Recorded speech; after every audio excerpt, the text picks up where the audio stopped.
کیا پاکستان میں بیماری بھی سیاست کے مطابق بنتی اور بگڑتی ہے؟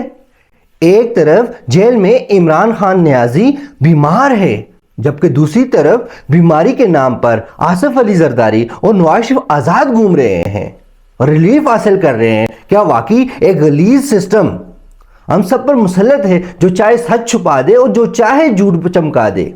عدالت کے حکم کے باوجود ملاقاتیں کیوں رکتی ہیں اور کچھ لوگوں کو ہر سہولت کیوں ملتی ہے؟ 13 سال حکومت کے باوجود عوام کو KPK میں آٹا سستا کیوں نہیں ملا؟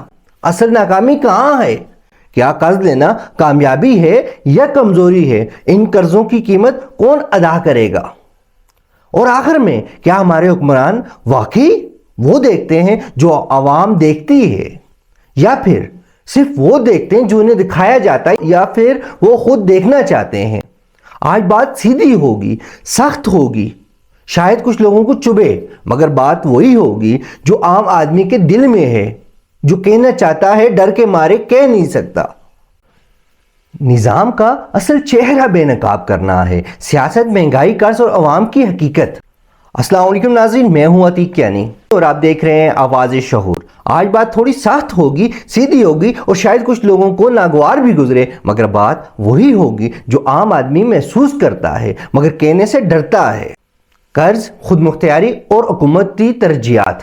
سب سے پہلے بڑی تصویر دیکھ لیتے ہیں۔ جناب وزیر اعظم پاکستان شہباز شریف کے بیانات سنیں تو ایسا لگتا ہے جیسے بیرون ملک جا کر قرض یا امداد لینا بڑی کامیابی سمجھا جا رہا ہے۔ بار بار بتایا جاتا ہے کہ فلاں ملک گئے وہاں سے قرض ملا، فلاں جگہ گئے ادھار ملا، ساتھ عسکری قیادت کا بھی ذکر آتا ہے کہ مل کر یہ کوششیں کی گئی۔ سوال یہ پیدا ہوتا ہے جب کوئی ملک آپ کو پیسے دیتا ہے تو کیا اس کے ساتھ شرائط بھی آتی ہیں؟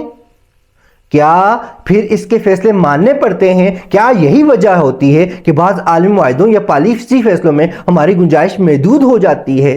مثلا معاشی یا سفارتی معاہدوں پر کیا ہم مکمل خود مختاری سے فیصلے کر سکتے ہیں یا معاشی دباؤ بھی کردار ادا کرتا ہے؟ یہ وہ سوال ہیں جو عوام کے ذہن میں مسلسل اٹھتے ہیں۔ یہ جو پیس امن معاہدہ ہوا، کیا وہ اسی کی ایک کڑی تھی؟ شہباز شریف صاحب نے ایک اور بیان میں کہا، بیگرز آر ناٹ چوزرز۔ جب کوئی پیسے دیتا ہے تو اس کی باتیں ماننی پڑتی ہیں جو ماننے کے قابل نہ بھی ہوں۔ تو ابھی اس وقت 2-3 چیزیں زیادہ اہم چل رہی ہیں۔ سب سے اہم چیز یہ چل رہی ہے کہ بھائی غزہ میں فوج بھیجنے کے بارے میں جو بات ہو رہی ہے اس کے حوالے سے کیا یہ بھی عالمی دباؤ یا معاشی دباؤ کی وجہ سے ہے؟ کیا یہ جو پیس امن معاہدہ ہوا جس میں شرکت کی گئی بلکہ خود دعوت دی گئی کہ ہم اس میں کریں گے، تو یہ بھی اس کا حصہ ہے؟ کیا کل کہا جائے اسرائیل کو تسلیم کرو تو یہ معاشی دباؤ میں آ کے کر دیں گے، یا پھر یہ انتظار کر رہے ہیں کہ کسی اور کی حکومت آئے، باقی معاہدہ ہو چکا ہے اس کے نام یہ پھانسی کا پھندا جائے؟ یہ تو کلیئر ہے جس نے بھی یہ حرکت کرنی ہے اس کی بقا تو ہونی نہیں۔ یہ پاکستان ہے، سب سے بڑھ کے ہمارا ایمان ہے۔ لبرلز کہتے ہیں کہ ہم مسلمان نہیں، ہم ہندو نہیں، عیسائی نہیں، سب سے پہلے پاکستانی ہیں۔ تو بھائی ہمارا جو پاکستان کے وجود میں آیا تو کس بات پہ آیا؟ 2 قومی نظریے پہ آیا، یہ مسلمانوں کے لیے بنا۔ ہم الحمدللہ سب سے پہلے مسلمان ہیں، اس کے بعد باقی چیزیں ہیں۔ یہ صرف جو کچھ کر رہے ہیں یہ اپنے مقاصد کو پورا کرنے کی کوشش کر رہے ہیں۔ میری رائے سادہ ہے، اگر معیشت مضبوط کرنی ہے تو اوورسیز پاکستانیوں کو اعتماد میں لیں، انہیں یقین دلائیں کہ ان کی سرمایہ کاری محفوظ ہے۔ ایک پاکستانی باہر بیٹھ کر بھی ملک کی معیشت سنبھالنے کی صلاحیت رکھتا ہے، بشرطے کہ اعتماد ہو۔ عوام یہی چاہتی ہے کہ اب ملک خود مختار ہو، فیصلے خود کرے اور قرض کو کامیابی نہیں بلکہ مجبوری سمجھا جائے، جبکہ ہمارے حکمران سوالیہ نشان ہے مہنگائی، روزگار اور عام آدمی کا اصل مسئلہ۔ اب ذرا عوام کی اصل زندگی کی طرف آئیں۔ عام بندہ تھانہ کچہری سے واسطہ کم ہوتا ہے، عام بندہ روزگار چاہتا ہے، مگر روزگار نہ ہو اور مہنگائی بھی ہو تو زندگی دگنی مشکل ہو جاتی ہے۔ ہر کسی کو نوکری نہیں ملتی، کوئی مزدور ہے، کوئی ان پڑھ ہے، کسی کی تعلیم کم ہے اور کسی کی زیادہ، مگر معیار پر پورا نہیں اترتا۔ مگر ایک چیز سب کو چاہیے، آٹا، خوراک، بچوں کا پیٹ بھرنے کا انتظام، اشیاء خورد نوش۔ ہم کوئی بڑے منصوبے نہیں مانگ رہے، نہ نمائشی سہولیات مانگ رہے ہیں دوسرے صوبوں کی طرح۔ سیدھی بات ہے، اشیاء خورد نوش سستی کریں، میں سیم کے پی کے سے مخاطب ہو کے کہہ رہا ہوں اشیاء خوردنوش کم سے کم ریٹس پہ سستی کی جائیں جو ایک بیکاری سے لے کے ہر کسی کی پہنچ میں. جناب وزیر اعلیٰ صاحب تقریباً 13 سال سے آپ کی حکومت ہے, اس میں شک نہیں کہ مینڈیٹ سے آئے ہیں, آپ ووٹ سے آئے ہیں, مگر عوام اب کارکردگی مانگ رہی ہے. کیا یہ مانتے ہیں تعلیم کے شعبے میں کام ہوا, صحت کے شعبے میں کام ہوا, عدالتوں کے شعبے میں کام ہوا, تھانہ کچہری میں کام ہوا, لیکن ہر کوئی ان چیزوں سے وابستہ نہیں ہے. اشیاء خوردنوش سے ہر کوئی وابستہ ہے. اگر آپ کا جواب یہ آئے آٹا پنجاب سے آتا ہے اس لیے مہنگا ہے, تو پہلے گزارش یہی ہے کہ پہلے بنیادی چیزوں پر توجہ دیں. عام شہری کو آٹا سستا چاہیے, چینی نمک دالیں اور سبزی تو ملنی چاہیے. جو شعور ہے یا انقلاب ہے وہ بچوں کا پیٹ بھرا ہوگا تو آئے گا. تو یہ شعور کی باتیں, یہ انقلاب کی باتیں ادھوری لگتی ہیں. آپ کے وزراء, آپ کے مشیران کا عوام سے کیا رویہ ہے یہ آپ دیکھنے سے قاصر ہیں. آپ کو اپنی آنکھیں کھول کے اپنے وزراء و مشیران کو دیکھنا چاہیے کہ ان کا عوام کے ساتھ کیا سلوک ہے. آپ جب تک ریالٹی دیکھنا نہیں چاہیں گے آپ ریالٹی نہیں دیکھ پائیں گے. آپ صرف جلسوں میں عوام دیکھیں گے. عوام ان وزراء مشیران کے پیچھے نہیں آتی, وہ عمران خان کے پیچھے آتی ہے. اور معذرت کے ساتھ جناب آپ کے پیچھے بھی نہیں آتی. آپ کے پیچھے جو بڑی پکچر ہے, آپ کے پیچھے جو بیک گراؤنڈ ہے عمران خان, اس کے پیچھے آتی ہے. کیا عمران خان یہ چاہتا ہے کہ مہنگائی ہو, اشیاء خوردونوش عوام کی پہنچ سے دور ہو؟ اب ذرا احتجاجی سیاست کی بات کر لیتے ہیں.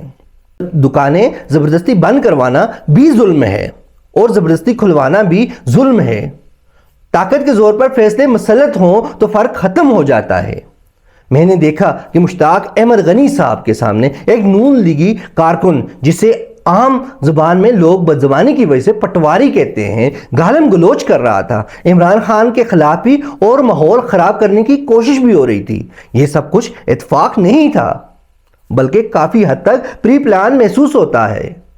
اگر اس وقت جواب میں ہاتھ اٹھ جاتا یا سخت رد عمل آ جاتا تو فساد بن جاتا, لڑائی ہو جاتی اور پرامن احتجاج خراب ہو جاتا. ایسے موقع پر مشتاق احمد غنی صاحب اور علی خان جدون نے تحمل دکھایا, درگزر کیا, ماحول خراب نہیں ہونے دیا. اس پر بھی داد بنتی ہے. لیکن جناب داد دینے سے پہلے ایک سوال ہے آپ سے, کیا زبردستی دکانیں بند کروانا جمہوریت ہے؟ کیا زبردستی دکانیں کھلوانا جمہوریت ہے؟ اس کی مثال میں سامنے دیتا ہوں. پورے پاکستان میں زبردستی دکانیں کھلوائی گئیں جبکہ ایبٹبار اور حویلیہ میں زبردستی دکانیں بند کروائی گئیں. کیا یہ آمریت کا حصہ نہیں ہے؟ کیا یہ عمران خان یہ جمہوریت چاہتا ہے؟ کیا آپ عمران خان کے نقش قدم پر ہیں؟ آپ نہیں ہیں. اگر آپ اس طرح کے ہیں تو آپ نہیں ہیں. آپ پتہ ہے کون ہیں؟ آپ صرف عمران خان کا نام یوز کرنے والے لوگ ہیں. معذرت کے ساتھ میرا کسی پارٹی سے تعلق نہیں ہے. جہاں غلط کوئی ہوگا میں بولوں گا. میں عوام کے لیے بولتا ہوں اور خطرات میں بولتا ہوں. میرا ہر لفظ میرے لیے رسک ہوتا ہے, میں بولتا ہوں. آپ کیوں متنفر کر رہے ہیں اس قوم کو؟ آپ کیوں جمہوریت سے دور جا رہے ہیں؟ اور ٹھیک ہے بھائی, جب ڈکٹیٹر ہوتا ہے نا, ڈکٹیٹر رول اینڈ لا ایک ہی شخص دیتا ہے. یہاں تو ہر کوئی ہمارے لیے بادشاہ بنا ہوا ہے. کوئی وجہ کسی پارٹی سے تعلق ہو یا نہ ہو, لیکن اس نے اگر دکان کھولی ہے یا بند کری ہے تو بھائی مجھے یہ بتاؤ, کیا آپ کو ٹیکسز نہیں ملے؟ یا جس دن آپ نے ہڑتال کی اس دن کے ٹیکسز استثنا کیے گئے؟ کیا کیا گیا؟ دو ٹوک الفاظ میں بات ہے. یہ ہمیں جمہوریت چاہیے, آمریت نہیں, اور نہ ہی جمہوریت کے لبادے میں لپٹی ہوئی آمریت. اس کے ساتھ ہی اصول ایک ہی ہے, طاقت کا استعمال کسی طرف سے بھی ہو نقصان ہمیشہ عوام کا ہی ہوتا ہے. بیماری, سیاست اور دوہرا معیار. اب آتے ہیں ایک حساس مگر اہم موضوع کی طرف. ایک طرف عمران خان جنہیں جینون بیمار بتایا جا رہا ہے, بغیر فیملی کے اطلاع دیے اسپتال لے جایا جاتا ہے, پھر واپس لے آیا جاتا ہے اور ذاتی معالج کو ان تک رسائی بھی نہیں. دوسری طرف نواز شریف کبھی پلیٹلیٹس کم, کبھی ہارٹ پرابلم, کبھی نئے میڈیکل ایشوز. آصف الزرداری کی صحت کے معاملات بھی بار بار خبروں میں آتے رہے ہیں. اور انہی کے حوالے سے فیصل ووڈا جو وزیر ہے ان کا بیان بھی موجود ہے, جس میں وہ کہتا ہے نواز شریف کی پلیٹلیٹس کم ہونے والی رپورٹ میں نے خود گھر بیٹھ کر بنوائی تھی.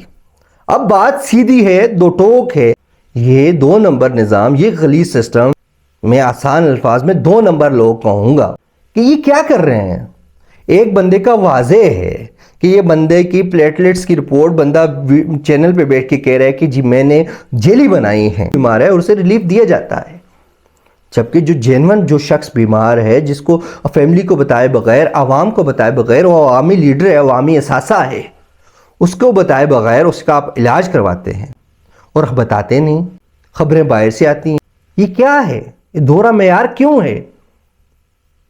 اب فیصلہ آپ کریں، یہ سیاست ہے یا انسانیت، یہ اخلاقیات ہیں یا مفادات؟ میرے نزدیک یہ اسی غلیظ سسٹم کا چہرہ ہے جو اپنے مفاد کے لیے کچھ بھی کر سکتا ہے، ظلم بھی اور بیانیاں بھی، ملاقاتوں پر پابندیاں اور طاقت کا استعمال۔ کافی عرصہ ہو گیا ہے عمران خان کی فیملی سے ملاقات نہیں ہونے دی گئی، وکلاء جاتے ہیں، عدالت کے احکامات ہوتے ہیں، پھر بھی رکاوٹیں کھڑی ہو جاتی ہیں۔ جبکہ دوسری طرف جب نواز شریف قید میں تھا، جب آصف علی زرداری قید میں تھا، تو ان کی وہ جیل بیٹھک بنی ہوتی تھی۔ تو آپ مجھے بتائیں یہ فرق کیوں ہے؟ یہ دونوں نظام کیوں ہے؟ کیا آپ نے نہیں دیکھا نواز شریف نے جیل سے بیانات دیے؟ یہاں تو عمران خان کا چینل پہ نام چلانا بھی ممنوع ہے۔ سوال یہ بنتا ہے، کیا یہ جبر نہیں؟ کیا یہ آمریت نہیں؟ کیا یہی وہ نظام نہیں جس میں طاقت انصاف پر غالب آ جاتی ہے اور اس کے اوپر لفافہ صحافت گندگی کو پالش کر کے پیش کرنے کی کوشش کرتے ہیں، بدبو کو خوشبو بنانے کی کوشش کرتے ہیں، مگر حقیقت ہمیشہ حقیقت ہی رہتی ہے، سیاسی بیانات اور زمینی حقیقت۔ مریم نواز صاحبہ کہتی ہیں کہ سی ایم کے پی کے کسی کالج یونیورسٹی میں گئے ہوئے تھے، وہاں سے سوال اٹھایا گیا، سو کالڈ جیلی حکومت ترقی کر رہی ہے جبکہ کے پی کے پیچھے ہے، مگر سوال یہ ہے کیا باقی چیزیں نظر نہیں آتی؟ ان کی طرف سے ظلم ہو، ثانیہ مرید کے زیادتیاں ہوں، ٹارگٹ کلنگ ہو، جیلی پولیس مقابلے ہوں، رشوت خوری ہو، بنیادی حق مارے جا رہے ہوں، علاج نہ ہو، بیمار مر رہے ہوں، بے روزگاری بڑھ رہی ہو، کیا یہ سب نظر نہیں آتا ہے مریم نواز صاحبہ کو؟ عجیب بات ہے، جو سیاسی پوائنٹ سکورنگ ہو وہی فوراً نظر آ جاتی ہے، مگر جو عوام کا درد ہو وہ اکثر نظر نہیں آتا۔ بات سخت ہے مگر سادہ ہے، عوام کو سیاست نہیں، ریلیف چاہیے، نعرے نہیں، سستا آٹا چاہیے، بیانیے نہیں، روزگار چاہیے، اور سب سے بڑھ کر انصاف چاہیے۔